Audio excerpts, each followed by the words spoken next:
And I had my trainers with me sort of putting pressure on my shoulders because I felt like I had no arms, like I'm just flopping around on the beach. And I just started laughing my ass off for about 15 minutes.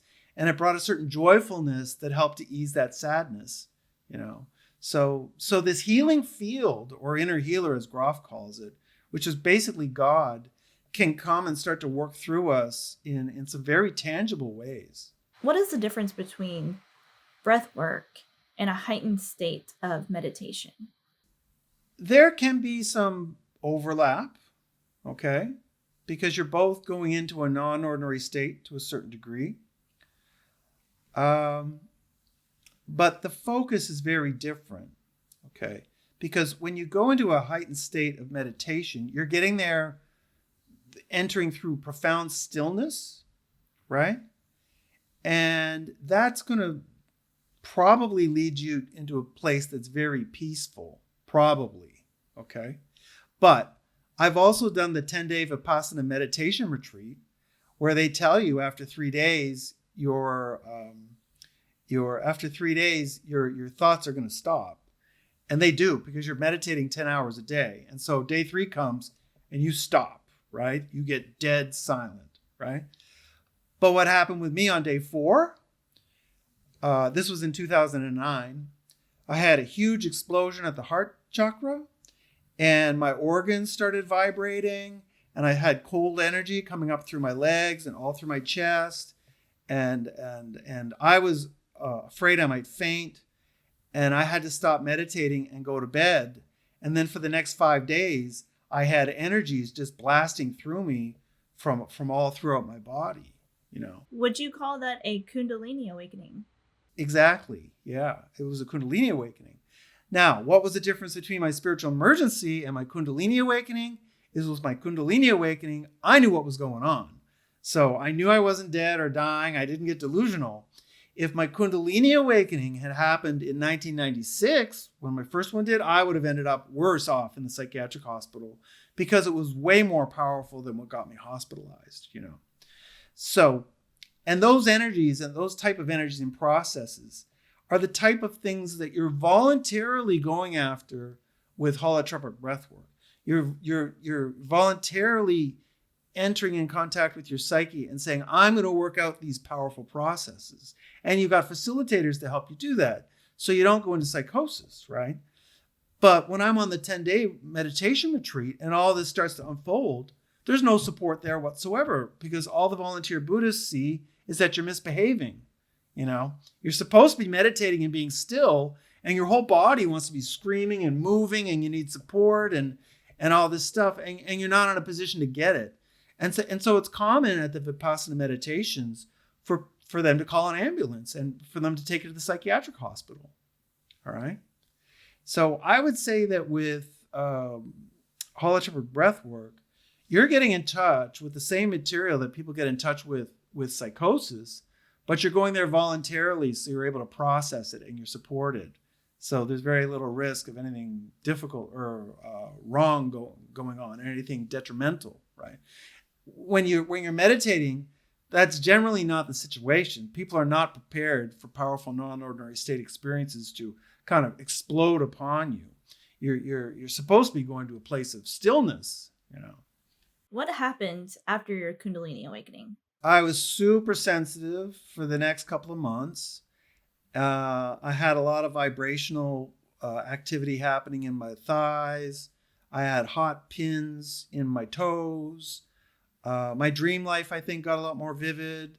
And I was just having these energetic feelings, mostly in the toes, that were really annoying my wife because we'd be in bed together. And then I'd be like, like this kind of thing, you know. And that got easier to deal with after about 6 months, you know. But you're getting more emotionally sensitized and emotionally fluid. I would put it that way. And I think one thing that Ken Wilber said, which is really interesting, is he said, as you start the sort of enlightening process, you suffer less, but you feel more pain. So when you're a person who isn't particularly developed, you're kind of numb to what's going on with you, you know? And then the pain that you're sort of taking on, you're not feeling it, but then you're acting on it in your daily life and you're causing a lot of drama, Once you start to develop and develop on the spiritual path, you get so sensitized to what's going on inside of you and what's happening. And then you can eventually learn techniques to start to process these things even at home. Like I'm processing things on a regular basis now where I might go for a walk and then I come home and I'm feeling lonely, for example. And then I'll go to my room and go into a process, not that different from holotropic breath work, and just work out those feelings of loneliness that might have triggers in my day-to-day life here, but have deeper roots, for example, in my infancy and things like that. And then in that way, healing from things like bipolar disorder or from a spiritual emergency becomes synonymous with personal development. Personal development becomes just a regular part of your daily life. After this Kundalini, did you feel as though you're more aware of your thought patterns and more aware of your emotions more than ever, as you said? But did you ever feel it was neutralizing out? I think you become more open to people, more naturally spontaneous, more relaxed, and you carry less of a persona. You can hit some hard spots, okay? I'm not saying you can't. And it's almost like the more equipped you are to deal with those hard spots, then they'll show up. And it gets and you can have some tough moments, And the universe will continue to challenge you and give you more challenging scenarios to work through, for example, right? Almost like, you've graduated high school. Okay, now you're in university. Oh, you passed university. Okay, here's your graduate school. You get bigger challenges as they come along, but you're going to confront, like, say, given one particular situation with a deeper sense of peace, groundedness, openness, and transparency, these kind of values, The fake part of living just starts to disintegrate. Have you ever had to deal with a form of skepticism when it comes to healing modalities and actual forms of therapy? Actually, no. I've never had a single psychiatrist had a single problem with anything I've had to say. They've all been extremely agreeable. Of course, that was a joke. I believed you for a second. Yeah, I know. I had you going. I had you. You're like, okay, no. It's tough. It's a materialist paradigm out there. My work is an uphill battle, and thankfully, I'm not the only one out there who's sort of taken up the mission at this point. There's a few people out there talking spiritual emergency and the spiritual dimension of bipolar, this kind of thing. But for mainstream psychiatry, it's still super taboo, like completely taboo. I would only say I think that right now the main thrust from like an alternative movement is very anti-psychiatry, So like in 2013, when I was down visiting you guys at PsycheTruth in Texas, they had the Alternatives to Psychiatry conference in 2013 there.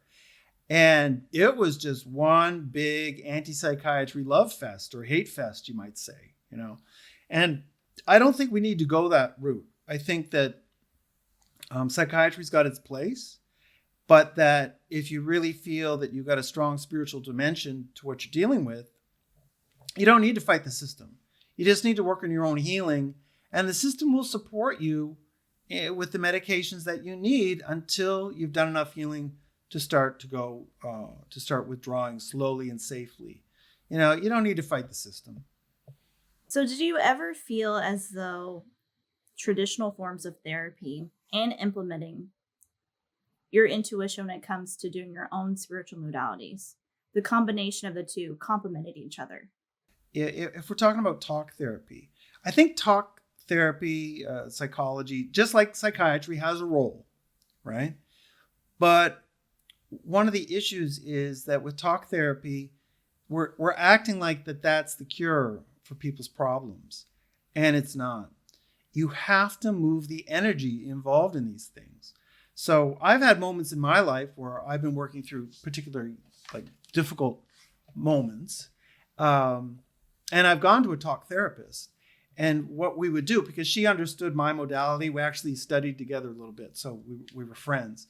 And we would start talking about, for example, an issue with, I don't know, my father. Okay. And the more we would talk about it, 20 minutes into the session, I was actually feeling worse than when we started. And why? It's because I'm opening up about this and I'm unpacking all that energy. And then she would say, where do you feel it in your body? And then I would start to identify, okay, I'm feeling shame. I'm feeling shame in the heart area, for example. And she'd say, well, what do you want to do with that? And that's when I had the insight that, hey, once I'm in touch with certain emotions in talk therapy, I can use my holotropic breathwork practices to move that energy, right? So halfway into my talk therapy session, and I might be like on her sofa, and I might be like,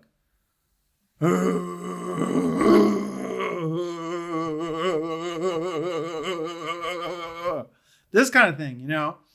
And I would leave her therapy room exhausted, right? So it was great for me to see that, you know, talk therapy can really open up the territory we need to work with, but that once it's open, you've got to work with it energetically. And I would say 99% of psychologists do not understand that. Hey guys, I would like to take a moment to introduce you to our app, Yoga Plus. You will have access to an incredible selection of videos led by top instructors in yoga, fitness, nutrition, and so much more. Download our Yoga Plus app available on iOS and Android today.